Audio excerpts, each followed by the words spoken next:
I know you were supposed to interview me, and then I turn around and start interviewing you.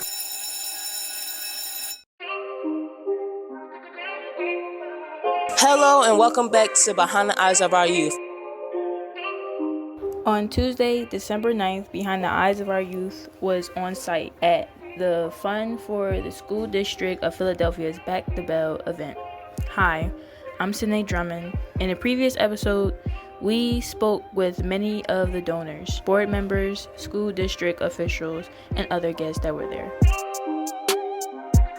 Dr. Jermaine Dawson is the Deputy Superintendent of Academic Services for the School District of Philadelphia, and he ended up interviewing me.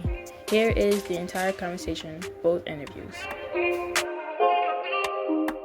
Hi, my name is Senay Drummond, and today we are here with... You're here with Dr. Jermaine Dawson.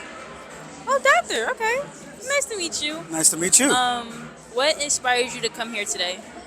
Well, what inspired me to come into today is that to be able to see our young people like yourself from ML King doing wonderful things that's engaging, that's aligned to what is of interest to you, and that we can learn more so that we can continue to create better opportunities for young people like yourself to be able to imagine whatever future you so desire. And then to see the whole kickoff of this event with the t-shirt designed by our students and for us is what motivated me to be here today. That's really nice. Was there anybody that had inspired you to participate in events like this? Yes, well, I've had in my life great teachers and administrators who have supported me along the way in my life down through the years. I grew up in inner city Atlanta. I grew up in abject poverty. I grew up experiencing homelessness. And so I understand the power of a great education and to be able to be in events like this to create opportunities for young people. So it is the fun and all that they're trying to do in partnership with the school district to create opportunities in partnership with local businesses is what motivated me to come out and be a part of this tonight. And then I get to meet someone as wonderful as you who is standing here interviewing me tonight gives me hope about our future and our young people. So thank you. That is very nice. What is something that you do or say every day to keep you motivated? Something I do and I say every day that keeps me motivated.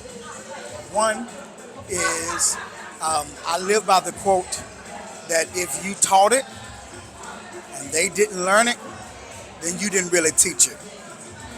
And so the whole goal that motivates me in my role as deputy superintendent, I'm over all academics for the school district. Everything that you learn, every school that you're in, all the students, your well-being, all of that is a part of my work at the district office that supports the superintendent in this work. And those sayings, and then also I live by a quote, like the saying in the United States on the money, and God we trust, everybody else, for me, everybody else must bring data. So I want to know how our students are faring. Is it really making a difference for our young people? And that's what motivates me. That's a saying that I get up every day. I want to look at the data. I want to hear from the surveys from students, what the teachers are saying, what parents are saying, and is it making an impact for our young people? That's so nice. That's so nice. Yeah. And one last question. For the youth that looks up to you today, yes. What advice would you give them? I would say a couple of things. One, it is very important that you take your education very seriously, and I mean that. Especially your 9th and 10th grade years are your most critical years, Indeed. Especially for your grade point average. Mm-hmm. Because you can make bad grades in the 9th and 10th grade, get to the 11th grade and 12th grade, and wake up and have an epiphany and want to do well and make straight A's and B's. And guess what? Your GPA will barely go up. But if you start well with A's and B's in the 9th and 10th grade, you have that foundation, right? So if you get to the upper grades where the classes are getting harder in the 11th and 12th grade, yep. And then when you get in 12th grade, you just ready to check out. You ready to go. I've been there and I know, right? Mm-hmm. So if you make a bad grade, at least has something to fall on to bounce back. So it won't be so catastrophic in the end. And I would say start working now to think about what do you really want to do in life and start aligning now. You don't have to wait till your senior year. Start thinking about that as early as you can, even in middle school, what those things are, and start making connections with people who can help you get there. That's how I made it. I had great connections to teachers who connected me to great people and outside of the schools that helped me to realize what I want to do and to set me on a path to get me there in life. So that's the feedback that I would give to any young person. That's really nice, and I believe some of the kids in this generation will take everything you're saying to heart. Absolutely. So thank you for being So tell here today. me, I'm interviewing you now. Oh my goodness. So tell me, what grade are you? I am in 12th grade. 12th grade. And what do you plan on doing next?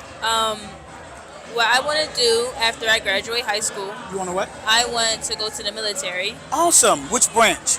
the Navy. The Navy. Okay, good. Because you know we have the 4 E's in the school district. Have you heard about the 4 E's? No. Okay, so it's called enrollment, enlistment, employment, and entrepreneurship. So enrollment is in a 2 or 4 year institution. Enlistment is in one of the branches of the armed services, which is what you're trying to do. So that's under the E of enlistment. Then you have employment for those who just want to graduate and go straight into the job market, working, making good money.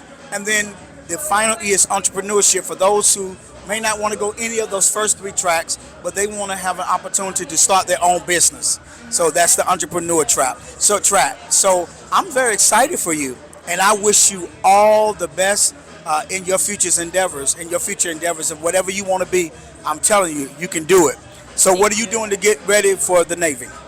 Right now, I have been talking to recruiters, and I have been waiting for them to send me emails back. I haven't received them yet. So you have not received any feedback No. from any of the branches. Have you called the district office? No. Okay. If you would call the district office and ask to speak to someone in the junior ROTC division, that's their responsibility. Because we had Navy out there, and you'll see them again at at the senior day that we have out of the field, and we normally have the Navy there.